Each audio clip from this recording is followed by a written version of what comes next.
শোন নরা, আমি রান্নার স্কুল খুলবই, আর সিলেবাসে আমি প্রথম চ্যাপ্টারে নড়ার থেকে সুস্বাদু চা কিভাবে তৈরি করতে হয় সেটা রাখবো। দেখিস আমার স্কুল থেকে পাশ করে ছাত্ররা সব দলে দলে চায়ের দোকান খুলবে, তখন বুঝবি ঠেলা।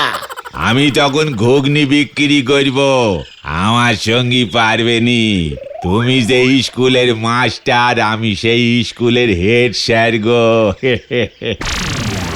গুলটে মামা, তোমার স্কুলের হেড স্যার কে হবে? কেন আমি? হেড স্যার নটু বাবু যখন শুনবেন তিনি ছাড়াও আরো একজন হেডমাস্টার এই গলতপুরে গজেছে, দেখবেন আপনার স্কুল একেবারে নন্ড ভণ্ড করে দেবেন উনি। নটুবাবু রাগলে পরে কি হয় সে তো দেখেননি গো। নরদা কথাটা কিন্তু মন্দ বলেনি গুলটে মামা, তার থেকে বরং নটুবাবুকেই রান্নার স্কুলের হেড স্যার করে দাও, কোনো ঝামেলা থাকবে না।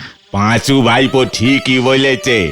তাছাড়া নটু বাবু হেডমাস্টার হতে বড় ভালোবাসে, ওনার সঙ্গে একটু বোঝাপড়া করে নেন, না হলি পর আপনাদের এই স্কুল শুল হয়ে উঠবে, এই আমি বলে দিলাম। ঠিক আছে ঠিক আছে, তুই একটা ভালো বুদ্ধি দিলি বলে আজকে তোকে আর কিছু বললুম না। এই, ঠিক আছে চল তো তোরা। কোথায়? হেড স্যারের বাড়ি।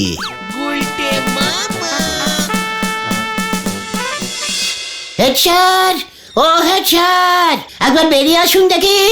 ও হেড স্যার নটু বাবু, আরে ভয় খেয়ে গেলেন নাকি? এই তোরাও ডাক না। ও হেড স্যার। Head sir? ওরকম মিনমিনে গলায় ডাকছিস কেন? ভয় খেয়ে গেলি নাকি? আমাকে দেখে শেখ।